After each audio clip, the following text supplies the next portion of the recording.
Ahead of the 2018 budget presentation on Wednesday, the Deputy Minister for Finance, Mr. Kwaku Kwarteng, says Ghanaians should expect a budget that will improve the macroeconomic environment for businesses to thrive.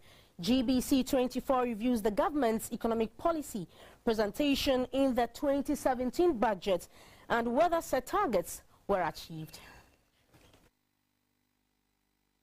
In the 2017 budget, government abolished and reduced the number of taxes. These include the 1% special import levy, the 17.5% VAT NHIL on financial services, the 17.5% VAT NHIL on selected imported medicines that are not produced locally, and duty on the importation of spare parts. Earmarked funds were capped to free fiscal space for planned expenditure. The policy, according to the Finance Minister, Mr. Kwaku Kwarteng, led to a reduction of government borrowing to ensure that the debt is reduced to sustainable levels.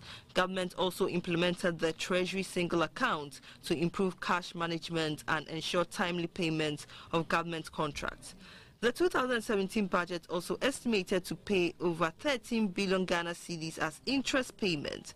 11 billion Ghana cedis of which was domestic and 2 billion Ghana cedis of which was external.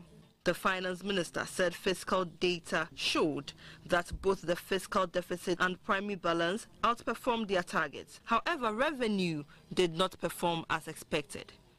The medium-term agenda for 2018-2021 of government is anchored on 5 key pillars of growth and development, namely restoring the economy, transforming agriculture and industry, revamping economic and social infrastructure, strengthening social protection and inclusion, and reforming public service delivery institutions. On Wednesday, November 15th, the Finance Minister, Mr. Kwaku Kwarteng, will present the government's second budget to Parliament for approval. The budget is expected to focus on industrialization, agriculture and education. It will also look at pushing ahead some fiscal reforms that will lead to further tax cuts. Electricity tariffs are also expected to be reviewed downwards. GBC 24 was on the street to speak to a number of Ghanaians on the upcoming budget. A number of people spoken to did not have any knowledge about the budget. However, whereas others were indifferent to it, others were also expectant of more tax reductions. I'm expecting there should be a reduction in sale of goods. When it comes to maybe you are still importing goods from outside. When it comes, still the price on it is very high. I want the budget to address youth unemployment. I think they are doing what they can do at the moment. We have free education, free SHS now, right? It will take some time for things to gel up, and they know the problems that are coming up with it and stuff. They'll be taking care of it. So let's give the government a chance. I don't think 1 year is enough to be expecting so much. In the area of generating revenue locally to meet government's development agenda, the Commissioner of the Ghana Revenue Authority, Mr. Kofi Nti, said the 2018 budget will target the widening of the tax debt to increase domestic revenue. Going forward and into the future, our focus is to move towards a situation where we'll be able to say, this is you, the taxpayer, we know you, and looking at all the activities combined for the state, we believe that you are not dealing fairly with us.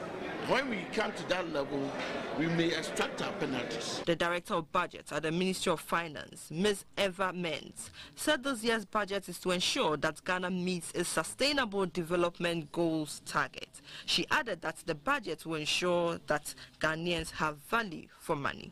The 2018 budget, which will be presented to Parliament, will focus on meeting our key SDG goals, commitments, and therefore it's our vision and our expectation that we can meet our MDG goals within the next 3 years.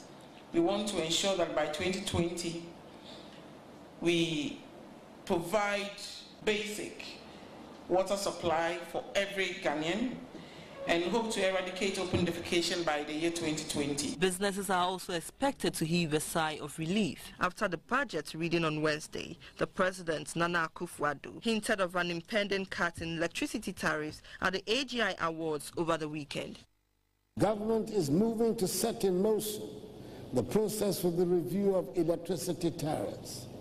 And in the budget to be read by the brilliant Minister for Finance, Kwaku Kwarteng, on Wednesday, 15th November, I'm sure you will hear some good news in this regard.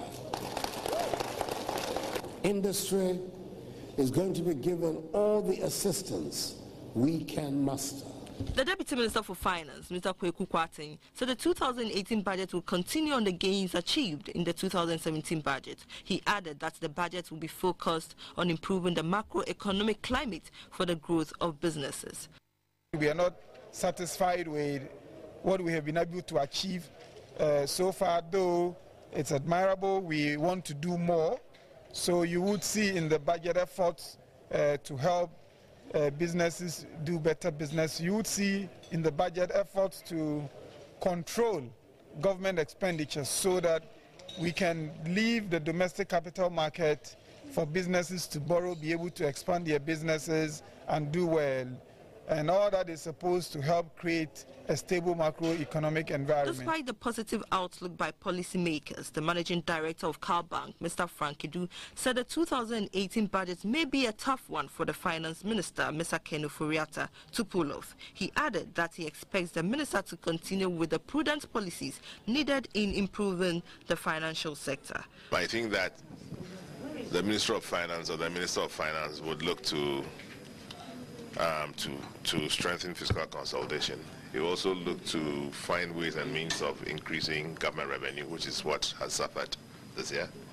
And of course, they will clearly, as far as I'm concerned, look for more social protection policies. I think it's not going to be an easy budget for Mr. Kwaku Kwarteng, but I'm sure they'll pull it off. For some economic analysts, questions that need to be answered in the budget include the country's current budget deficit, whether the deficit is in line with the IMF target of 3.8%, and also our revenue target for next year.